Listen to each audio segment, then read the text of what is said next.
నెల్లూరు జిల్లా బుచ్చిరెడ్డిపాలెంలో అప్పు ఇచ్చిన డబ్బులు అడిగినందుకు ఓ వ్యాపారి కుటుంబంపై దౌర్జన్యం జరిగింది. పెనుబల్లికి చెందిన సిపిఎం నేత ముత్యాల గురునాథం కుమారుడు రాజేష్ తన వద్ద 15 లక్షల రూపాయలు అప్పుగా తీసుకుని తిరిగి అడిగితే గొంతు పట్టి బయటకు నెట్టారని చిరు వ్యాపారి గ్రంథి వెంకటేశ్వర్లు ఆరోపించారు. తాము సిపిఎం పార్టీలో ఉన్నామనే గర్వంతోనే ఈ దౌర్జన్యానికి పాల్పడ్డారని, తనపై దాడి చేసి 15,000 నగదు కూడా లాక్కున్నారని బాధితుడు ఆవేదన వ్యక్తం చేశారు. పోలీసులకు, పార్టీ నేతలకు ఫిర్యాదు చేసినా న్యాయం జరగలేదన్నారు. ముత్యాల గురునాథం కుమారుడు ముత్యాల రాజేష్ అనే ఆయన మా కాడ 2017లో వచ్చి 15 లక్షల రూపాయలు రొక్కంగా డబ్బులు తీసుకున్నాడు. ఆ విధంగా దానికి ట్రాన్స్ఫర్ నోట్లు కూడా రాయిస్తున్నారు. తర్వాత వచ్చి ఈ డబ్బులు టైము నిమిత్తం అయిపోతుందని అడగంగా డబ్బులు పంట పండిన తర్వాత ఇస్తానని చెప్పి తిప్పుకొని కాగితాలు అడగంగా తిప్పుకుంటా ఉంటే సమాధానం చెప్తా ఉన్నారు. తర్వాత ఏంటంటే కాగితాలు టైం అయిపోతుంది ఏందని అంటే నీకు నేను ఏర్పాటు చేస్తానని చెప్పి 2015 నుంచి చెప్తానే ఉండేరు. ఇదే విధంగా వాళ్ళ నాన్నకు కూడా ఇన్ఫామ్ చేశాను.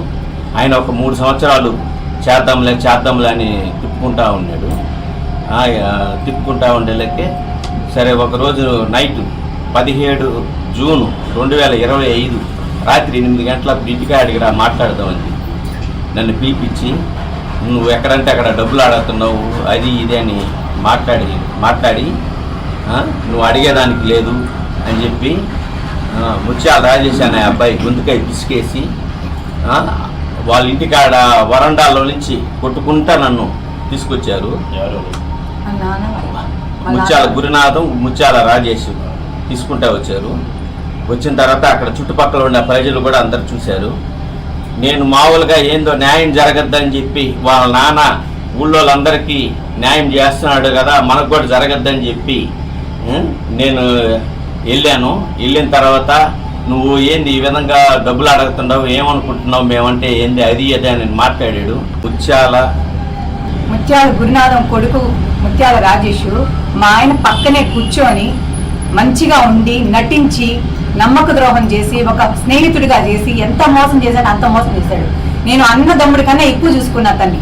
నా ఇంట్లో ఏది పెడితే ఏది చేస్తే అది పెట్టడము, వాళ్ళ ఇంటికి పంపించడము, తినడం అన్ని చేసి అరాచకంగా మాట్లాడాడు. ఇంటికి వెళ్తే నా భర్తని గొంతు పట్టుకొని పిసికేసి కాలుతో తన్నాడంట. ఆయన మామూలుగా గురునాథం అనే ఆయన రౌడీ షీటర్. అందరికీ న్యాయం చేశాను, కొందరికి పేరు కొందరికి చేయలేదని పేరు. ఆయన గురించి ఎవరిని అడిగినా చెప్తారు నిజం. ముత్యాల రాజేష్ కూడా తండ్రి ఏ బాటలు నడుస్తున్నాడో రాజేష్ అనే అబ్బాయి తన కొడుకు కూడా అదే బాట నడుస్తున్నాడు. మాకు రావాల్సిన సొమ్ముని మాకు ఇప్పించవలసిందిగా కోరుతున్నాం. మాకు రావాల్సిన డబ్బులు వస్తే మీకు కృతజ్ఞతగా తీర్చుకుంటాం కూడా కృతజ్ఞతని. మాకు ఆడపిల్లలు ఉన్నారు, ఇద్దరు. ఎవరికి చెప్పినా న్యాయం చేయాలి. వాళ్ళ ఇంట్లో అందరి ఫ్యామిలీకి తెలుసు, వాళ్ళ భార్యకి కూడా తెలుసు. వాళ్ళ భార్య నన్ను చూసి పక్కకి వెళ్ళిపోద్ది దారిలో చూస్తే నేను అడుగుతానని. ఎంత విశ్వాసంగా ఉండేవాళ్ళు అంత అవిశ్వాసంగా చూసి మా డబ్బును తీసుకొని మేము ఇవ్వలేదన్నట్టుగా మాట్లాడుతున్నారు. ప్రామిసరీ నోట్లు ఉన్నాయి, ఆ ప్రామిసరీ నోట్లు తిరిగి రాయమని చెప్తే రాసిస్తారని చెప్పి ఏం చేస్తారు చేసుకోరా అని అంటున్నారు. ఆయన్ని అన్నారు, నన్నైతే బూతులు తిట్టారు. నెల్లూరు డిఎస్పీ పోలీస్ స్టేషన్లో డిఎస్పీ దగ్గర బూతులు తిట్టారు నన్ను. ఎట్లా పడితే అట్లా మాట్లాడాడు గురునాథం గాని రాజేష్ గాని. ఇప్పుడు తను చేసిన పనులకి దేవుడు అనేవాడు శిక్ష అనుభవించేలా చేస్తున్నాడు. శిక్ష అనుభవించేలా చెయ్యాలి. మాకు